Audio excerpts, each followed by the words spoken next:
Good morning, everyone, and welcome to the PivotBoss pre-market video for Thursday, April 6th, 2023. I am Frank Ochoa, aka PivotBoss. Happy Thursday, everyone. We will be observing the holiday on Friday, so today will be the last pre-market video until Monday's market. We do have a holiday extended weekend here, 3-day weekend, so today could very well be mostly range bound after the early movement at the RTH Open. You see here already we have a 4-day narrow range developing. Monday, Tuesday, Wednesday here, and now Thursday inside day at the moment for the ES. This could continue to develop here throughout the rest of the session here. And even if we do go down and test prices below the previous session's low, expecting a bounce back within the range and staying inside the 4-day range heading into next week. That 4-day range right now, as it develops here, let's bring it up right there, is already compressed at a rate of 55.5% of average range, just 72 points, typically an average of 120 over that period of time, 150 on the 125% end. So we could be looking at a pretty decent bounce of about 150 points up ahead. And early next week, if we stay inside the range here, early next week, we could be looking at one push downward that could be seen as an opportunity to buy responsive bulls here for a shot at pushing this thing up toward 4,200, the next resistance level up. So we could be looking at a pretty decent squeeze up ahead if price can hold that 40.75 edge, 40.60 zone right there. Any pullback could provide a buying opportunity for one last push to the upside into the top end of market structure at 4,200. If we take a look here at the NQ, similar price action. This one, though, a little bit more bearish in the previous session here. You'll notice here 4-day range not super narrow. Instead, we had a rejection at the previous month's high and close, which is also the previous week's high and close. That rejection here followed by a stop run day in the previous session here where this thing dropped to the downside, and we're now inside the bullish Pima trigger zone. That in an uptrending market tends to provide an opportunity for bulls to defend, and again we could see another short-term squeeze to the upside. So basically we're in this phase right here. Next week we might get something like this on a Monday, followed by a soft squeeze heading into the rest of the week. If we can see something like that develop again in this bullish Pima trigger zone, we could see a follow through to the upside that takes us into the next resistance level above.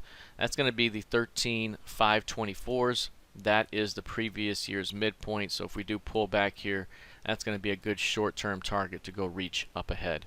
If we take a look here at crude oil, right now crude oil trading right at 80.5. Again, that's the sticky level we've talked about for a while. We are precisely trading right there at the moment. This is a spot that's been traded over and over throughout the year so far, and even in the final months of the prior year. Each time we get too far away from it, we've been coming right back to that level.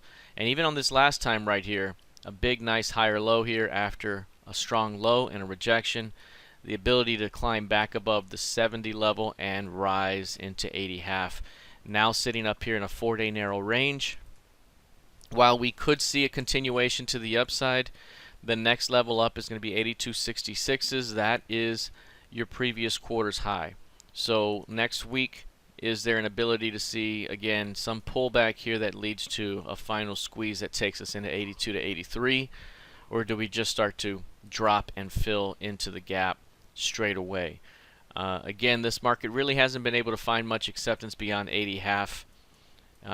But we could see a move into that edge before perhaps fading back into the gap. So we'll see how it plays out early next week, but a good narrow 4-day range right now, maintaining those gains after the gap. Any pullback again could give us one last move into 82 to 83 up ahead before perhaps seeing a rotation back down.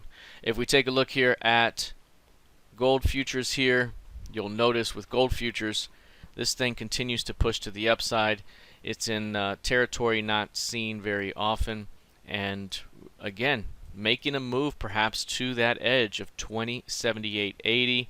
You have a 2100 high right up here that could be in play as well. Still a very bullish move that's transpired in a very bullish Pima trigger zone as well. Any pullback again could be an opportunity to complete this move across the range into 2080 to 2100.